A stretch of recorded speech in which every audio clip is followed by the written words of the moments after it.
I'm reviewing Oddity.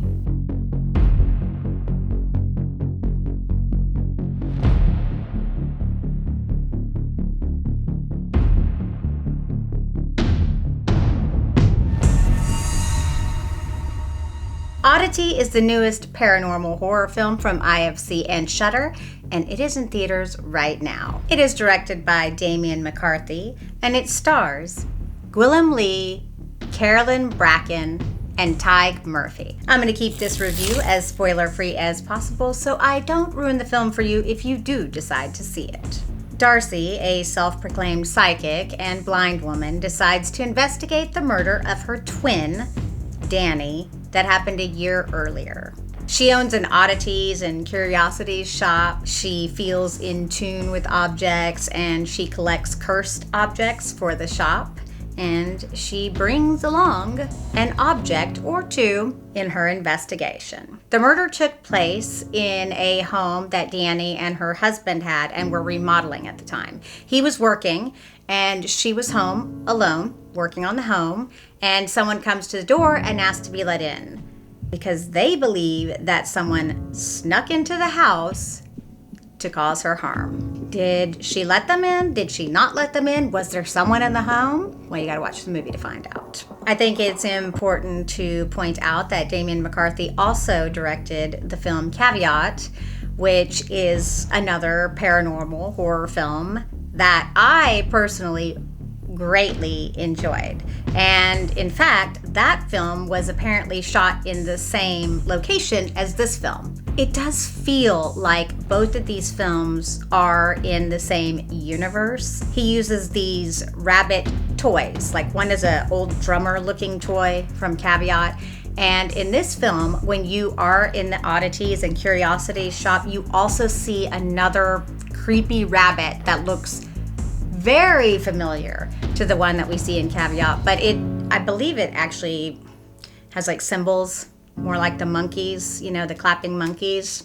I feel like he's indicating to us that this film takes place or is set in the same universe as the first film. I could be wrong. I point that out because I feel like Caveat has a very specialized audience. I found it personally very creepy and atmospheric, and I feel like Oddity follows along the same lines. The cinematography is wonderful. It's very successful.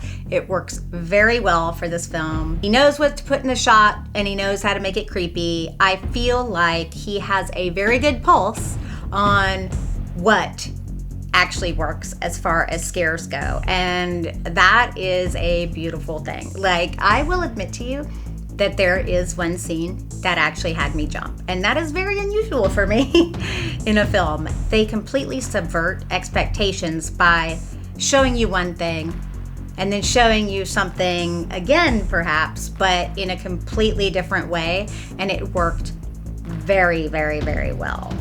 This has a relatively small cast, but all of the acting is wonderful. I did not have a single problem with any of the actors, and in fact, the lead, who plays both of the twins, did an amazing job.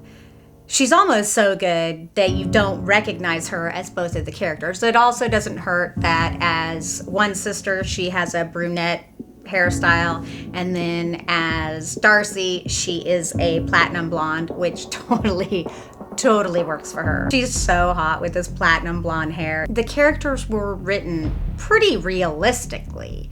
I mean, one character is obviously just a very, very, very bad person, and I think they're kind of written successfully as a psychopath. You feel very sympathetic toward Darcy, and she feels like the stronger of the two twins.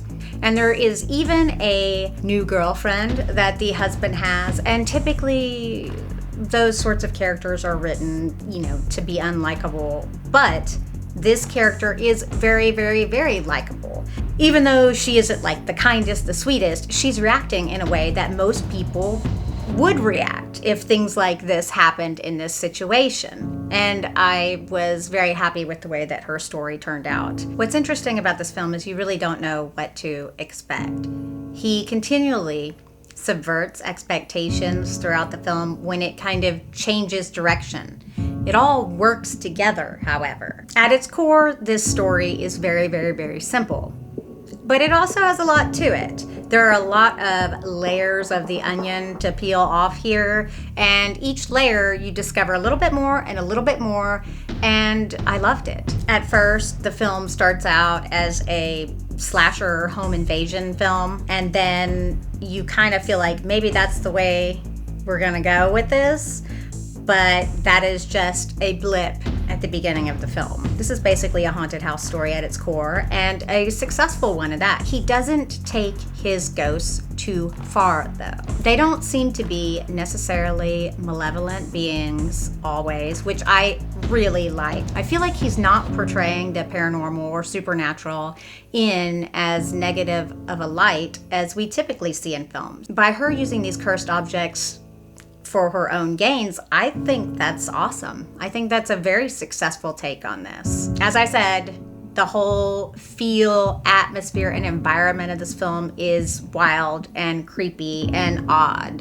This home that they're remodeling, I don't know if it's supposed to be an old church or something, but it's kind of like a square layout with like a courtyard in the center. It's actually really cool. Before Darcy comes to the home, she ships a big, huge wooden trunk to the house. The girlfriend and the husband are confused as to what it is. When she arrives, she opens it, and it is the creepiest wooden mannequin, and it's very effective. It almost feels like a golem in a way, even though it's not made out of mud. It's made out of wood, but it is used very simply, but very effectively. What's great about it is that the face that this thing has is what makes it so scary. I even really liked the end of the movie. The movie ends kind of on a question, kind of open-ended, and I loved it. Would I say I like Caveat or Oddity better? I don't know. I really like Caveat. The story in Caveat really had a little twist at the end that pretty much shocked me. I could kind of see where this film was going, but I didn't mind it. I don't necessarily feel like his films are for everyone. If you are looking for something that is over the top, scary and gory or anything like that, obviously you're not going to find that here.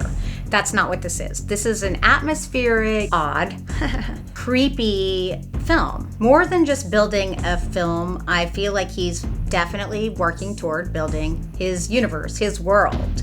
And what can happen in this world? Well, I don't know. Maybe anything. Pretty sure that he must be having something else come out, because I do feel like he's got a whole world built up in his head and some stories to tell. I think it's definitely got a couple little twists and turns here, a few genuine scares. It's an eerie, atmospheric, haunted film, and it's really quite lovely. Yes, I definitely recommend checking this out. Did you see Caveat? Are you planning on seeing Oddity? What's your favorite paranormal horror film? Let me know in the comments below.